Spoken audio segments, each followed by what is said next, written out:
For our book project, we read Laudato Si, which was written by Pope Francis. Pope Francis was elected Pope of the Roman Catholic Church in 2013, becoming the first Pope from South America and the first from the Jesuit order. Jesuits are known for their commitment to social justice and inclusivity, which are qualities that shaped Francis's papacy. He is most known for his book Laudato Si, which is an encyclical that boldly addresses the climate crisis, which is a very progressive theme for the Church. Throughout his life, Francis has sought to build unity between Catholics and non-Catholics, as a main goal of his was peace. In Laudato Si, he advocates for the marginalized and insists that care for the environment cannot be separated from care from one another.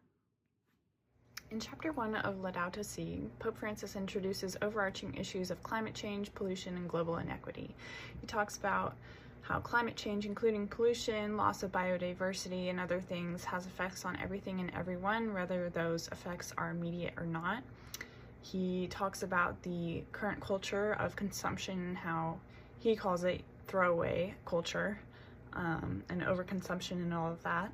And Chapter 1 also talks about the depletion of natural resources like water and how the natural right for every generation is to have access to those resources in an equal opportunity. And overall, Pope Francis emphasizes the right of every human to have access to critical resources. He says, quote, "Human beings too are creatures of this world, enjoying a right to life and happiness and endowed with unique dignity." Chapter 2 of Laudato Si focuses on the scriptural backbone of Pope Francis's argument in this book. He cites Genesis, where Christians are called to be one with the earth and stewards of the earth because of our unique intelligence and reason as God's creation. He focuses on 3 relationships which we are called to hold in Genesis, which is with God, ourselves, and creation.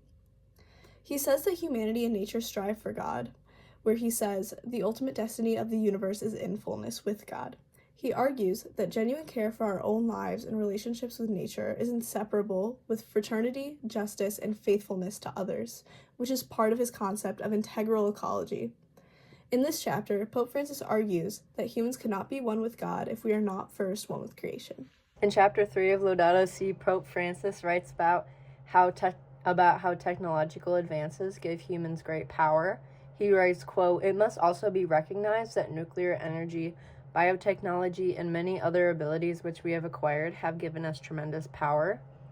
And then he writes about how the increase in power and efficiency does not equal the increase in the progress of humanity. He mentions the technological development has not been accompanied by a development in human responsibility, values, and conscience. And lastly, he writes about how the advance in technology usually equals an increase in profit or power for the higher-ups, which has harmful consequences. So he writes, quote, "The economy accepts every advance in technology with a view to profit, without concern for its potentially negative impact on human beings." So he talks about the technological advancements of our evolving world, and he talks about how that is a good thing, but it also needs to be taken with caution. Ecology emphasizes the interconnection of humans and the Earth's environment rather than 2 separate crises. Ecology also works to protect the cultural identities diminished by the consumerist version of humanity. It is the global society's duty to defend the common good of those who are being stripped of basic human rights and the degradation of the environment, such as native tribes forced to abandon their homeland to make room for agricultural or mining projects.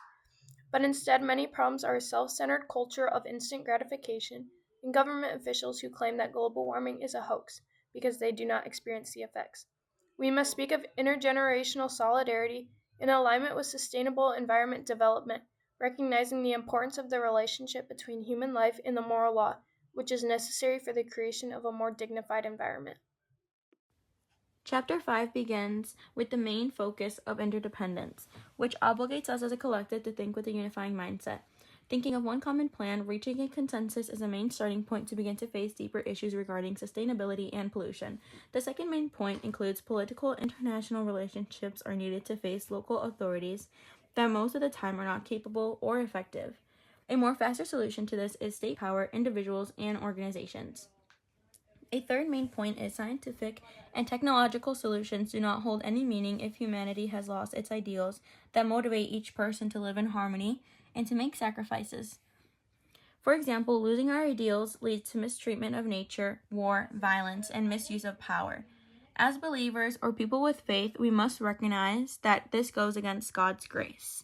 But no matter the religion or race, at the end of the day, we all look for the common good.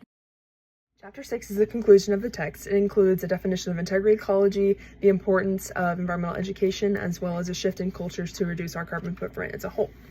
Integral ecology includes taking time to recover a serene harmony with creation, reflecting on our lifestyle and our ideals, and contemplating the Creator who lives among us and surrounds us, whose presence must not be contrived but found and uncovered. In the joy and peace section, he describes that we should adopt a less is more mentality. A constant flood of new consumer goods baffles the heart, and it prevents us from cherishing each thing in each moment. So reducing our consumption also reduces our carbon footprint and thus increases our joy. And then in regards to environmental education, he describes that it should facilitate making a leap towards the transcendent. So not only our earthly issues, but also thinking about the bigger picture of earth and creation in comparison to God. And it should allow us to grow in solidarity and responsibility with compassionate care.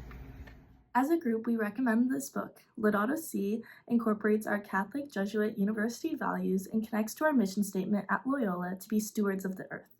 We enjoyed how the book did not only speak on environmental issues, but to social ones and how we should treat others in society, especially the marginalized. As a Jesuit, Pope Francis was very devoted to social justice and inclusion, so he wrote Laudato Si for all people to understand, not just Catholics, as we are all people who need to take care of the world. Pope Francis does incorporate theology, but does so in a very meaningful way. As ENVS majors, some parts of the book may seem repetitive, but we understand how he is trying to emphasize major points as they are very severe issues. Overall, we really like this book and think that as Loyola students, it is very meaningful to our mission.